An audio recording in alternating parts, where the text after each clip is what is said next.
Oli.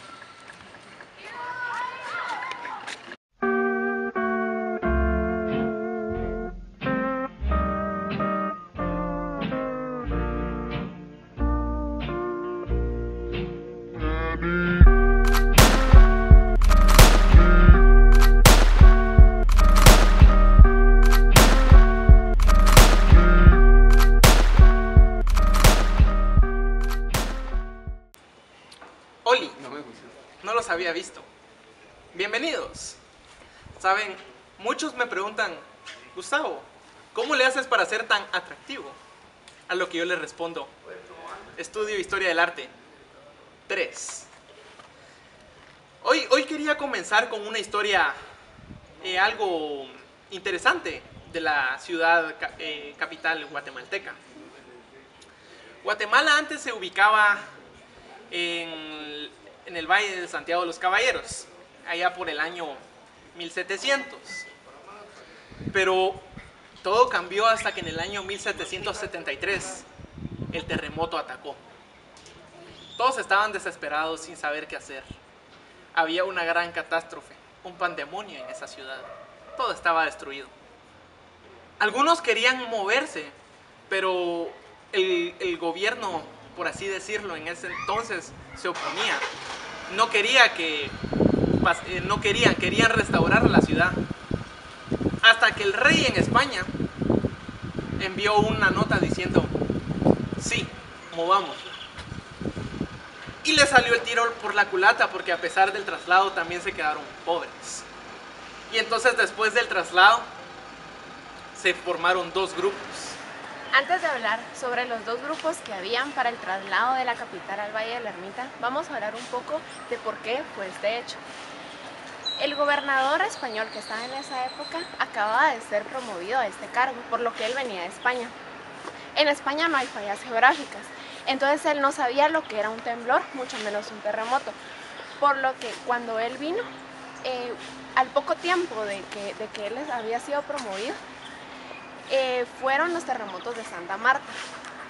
Entonces él se asustó demasiado, por lo que ahí fue donde tomó su decisión de trasladar la capital de Santiago de los Caballeros de Guatemala. Ahí fue donde se formaron dos grupos, los terroristas y los trasladistas. Los terroristas eran los que se querían quedar porque decían que ello iba a ser un gasto muy grande.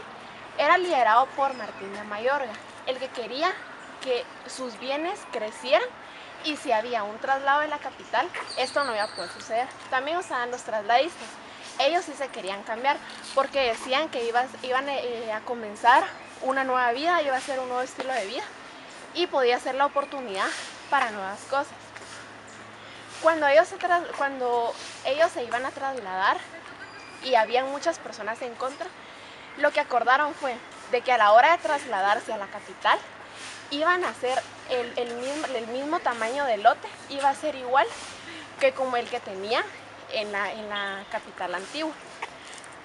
Por eso se debe a que en la zona 1, donde fue que comenzó la capital de Guatemala, los lotes donde están situadas las casas son más grandes de como son en el resto de la capital, porque son del mismo tamaño de como eran en la antigua Guatemala.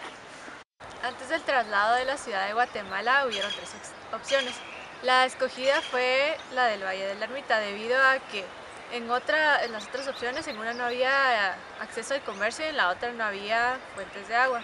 Mientras que en el Valle de la Ermita tenían buen acceso al comercio y aunque no había fuentes de agua directas, iban a traer agua desde San José Pinula por medio de los acueductos que habían construido de los mayas. Entonces decidieron trasladarse al Valle de la Ermita y se encargaron de reconstruir y componer los acueductos. El traslado de la ciudad de Santiago de los Caballeros de Guatemala hacia el Valle de la Ermita en 1775 fue una cosa bastante cara para la dirección en ese entonces, ya que el traslado era realizado parte por parte, ya que eran una cantidad increíble de gente que tenía que transportar materiales, etc.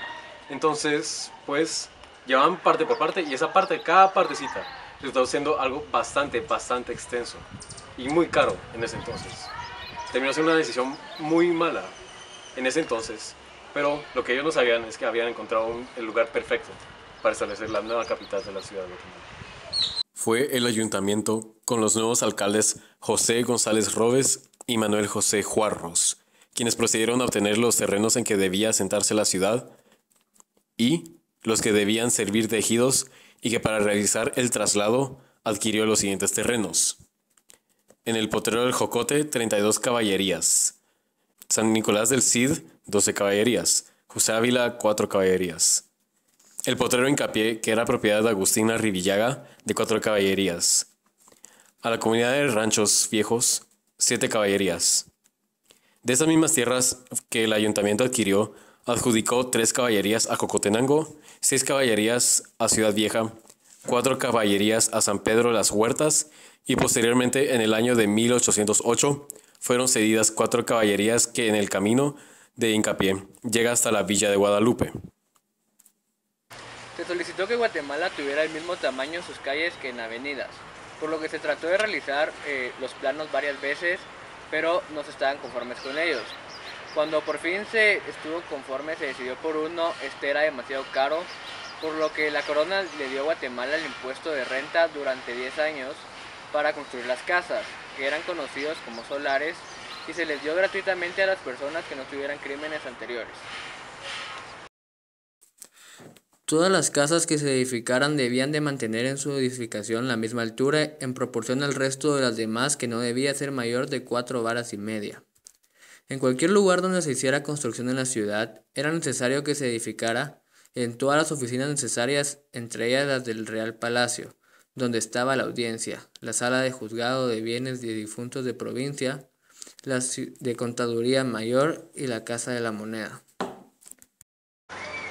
Bueno, y en conclusión, la ciudad guatemalteca ha tenido varios cambios a través de toda su historia, ha cambiado posiciones y demás cosas, y sigue en constante cambio, y eso es lo que lo hace una hermosa ciudad. Esto es todo por hoy, compañeros. Espero nos sintonicen la siguiente semana en Historia del Arte 3. Un saludo para la increíble Chaito. Les agradecemos todo. Antes era Olis, pero por el momento es adiós. Jesús, no. ¿Ustedes qué hacen en mi casa? ¡Vámonos!